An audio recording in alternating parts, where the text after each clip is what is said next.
senada tapi suarane kowe bening ya lumrah wong kene wis tuwa kok. Ayo terus Om Bawa terus.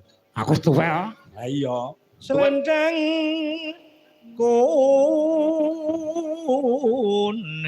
Sapa? Kang saking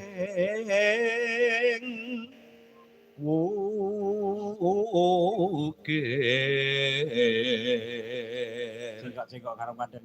Oke. Karo pandan.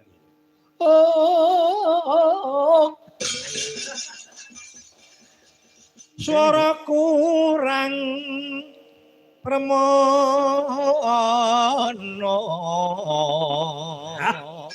Anak pandan.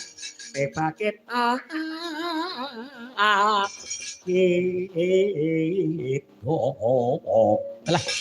Wah, kowe iki meneng ae suaramu elek kok.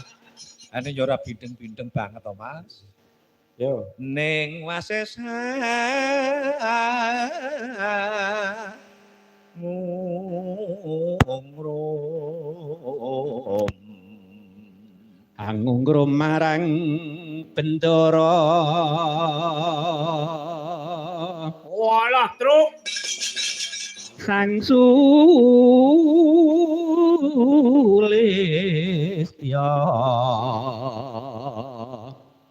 pijer ngincangake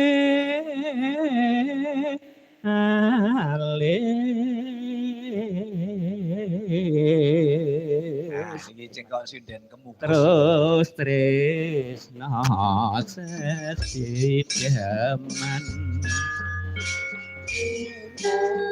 Enak aman.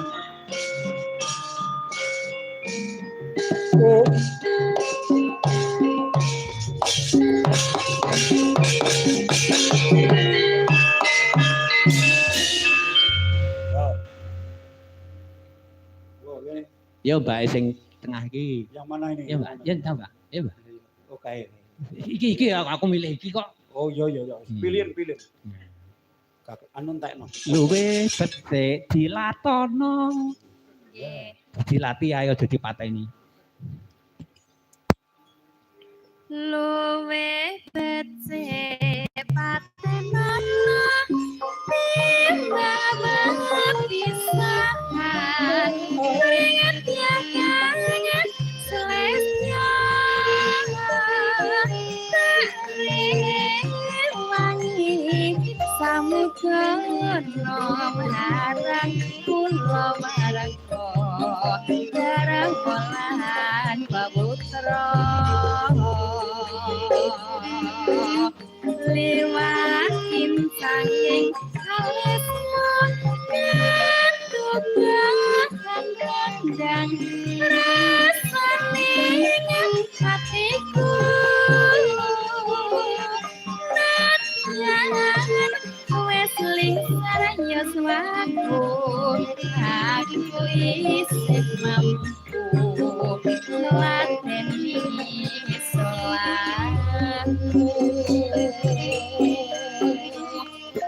mongko kowe bocah gunung senadyan bocah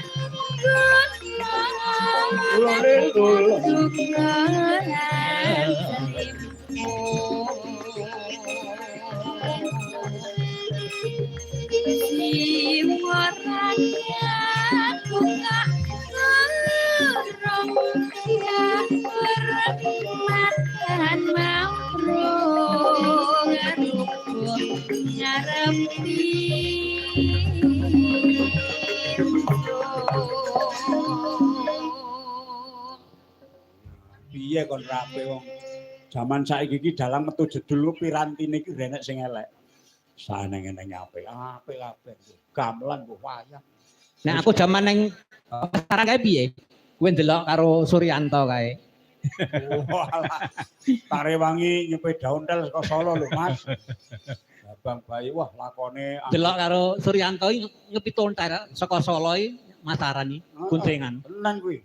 Lakone anggota duta. Song-song Tunggul Naga. Seling aku sindene Mbak Lani.